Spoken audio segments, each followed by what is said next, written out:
പ്രധാനപ്പെട്ട ഒരു വാർത്തയിലേക്കാണ് നമ്മൾ പോകുന്നത്. പാലക്കാട് ചങ്ങലേരിയിൽ നിപ്പ ബാധിച്ചു മരിച്ച വ്യക്തിയുടെ മകനും നിപ്പ സ്ഥിരീകരിച്ചു.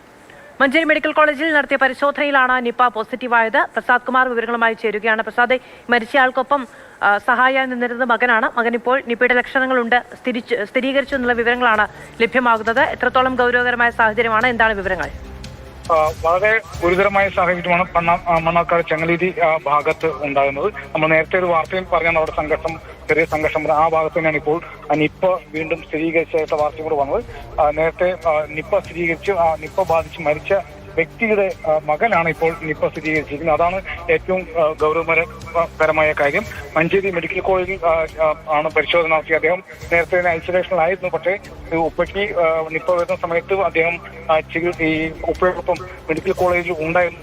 അങ്ങനെ ഉപ്പയിൽ നിന്ന് തന്നെ കിട്ടിയതാണോ എന്നുള്ള കാര്യത്തിൽ വ്യക്തമല്ല. എന്തായാലും ഇപ്പോൾ അദ്ദേഹത്തിനോട് ഈ 32 വയസ്സുള്ള മകനാണ്. അദ്ദേഹത്തിനോട് നിപ്പ സ്ഥിരീകരിച്ചതോടെ ആ പ്രദേശത്തെ മേഖലയിൽ വളരെ ഗുരുതരമായ സാഹചര്യമാണ് ഇപ്പോൾ ഉണ്ടായിരിക്കുന്നത്. അതും 675ഓളം പേർ ഇതിന്റെ സമ്പർക്ക പട്ടികയിലുണ്ട്. പുതിയ റൂട്ട് മാപ്പ് പ്രസിദ്ധീകരിച്ചത് 5-6 മണിക്കൂർ മുൻപാണ്.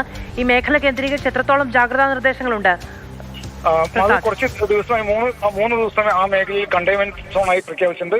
2 പഞ്ചായത്തുകളും അതുപോലെ തന്നെ മണ്ണാർക്കാട് നഗരസഭയുടെ കുറച്ച് ഭാഗങ്ങളും മുനിസിപ്പാലിറ്റിയുടെ കുറച്ച് ഭാഗങ്ങളിലും കണ്ടെയ്ൻമെന്റ് സോൺ. അവിടെ നിന്ന് ആളുകൾക്ക് പുറത്തേക്ക് പോകാനോ മറ്റാരെങ്കിലും പുറത്തുനിന്ന് അകത്തേക്ക് പോകാനോ പാടില്ല. അതുപോലെ തന്നെ അവിടെ മാസ്ക് നിർബന്ധമാക്കിയിട്ട് സാനിറ്റൈസർ നിർബന്ധമാക്കിയിട്ട് ഒരു തരത്തിലുള്ള സമ്പർക്കവും പാടില്ല എന്ന് പറഞ്ഞത്. കാരണം ഇത് ഈ മലപ്പുറത്തും അതുപോലെ തന്നെ കോഴിക്കോടൊക്കെ നിപ്പ ഉണ്ടെങ്കിൽ പാലക്കാട് ഈ ആദ്യമായിട്ടാണ്. അതുകൊണ്ട് തന്നെ എവിടെ നിന്നാണ് ഇതിന്റെ ഉറവിടം എന്ന കാര്യം വ്യക്തമല്ല.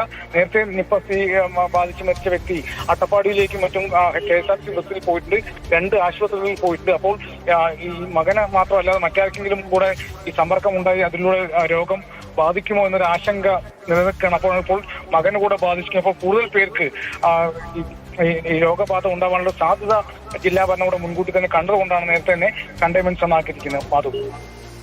ശരി പ്രസാദ്, എന്തായാലും വലിയ ആശങ്കയുള്ള ഒരു നിമിഷം തന്നെയാണ് ഇപ്പോൾ. ഈ പ്രദേശത്ത് കൂടുതൽ നിർദ്ദേശങ്ങളൊക്കെ നൽകിയിട്ടുണ്ട്. എല്ലാവരും മാസ്ക് ധരിക്കുക, എന്തെങ്കിലും അസ്വസ്ഥത തോന്നിക്കഴിഞ്ഞാൽ ഉടൻ തന്നെ ആശുപത്രിയെ സമീപിക്കുക എന്നീ കാര്യങ്ങളൊക്കെ നൽകിയിട്ടുണ്ട്. ഇപ്പോൾ നിപ്പ ബാധിച്ചു മരിച്ച വ്യക്തിയുടെ മകനാണ് വീണ്ടും നിപ്പ സ്ഥിരീകരിച്ചിട്ടുള്ളത്. ഈ സമ്പർക്ക പട്ടികയിലുള്ള മറ്റുള്ള എല്ലാവരിലേക്കും കൂടുതൽ നിരീക്ഷണങ്ങൾ ശക്തമാക്കുകയുമാണ്. ഈ സമയത്ത് ആശങ്കയല്ല, ഭയമല്ല, ജാഗ്രതയാണ് വേണ്ടത് എന്നുള്ളൊരു കാര്യമാണ് എടുത്തു പറയേണ്ടത്. 17 വാർഡുകളാണ് കണ്ടെയ്ൻമെന്റ് സോണുകളായി പ്രഖ്യാപിച്ചിരിക്കുന്നത്. 675 പേരാണ് പ്രാഥമികമായി സമ്പർക്ക പട്ടികയിൽ ഉള്ളത്.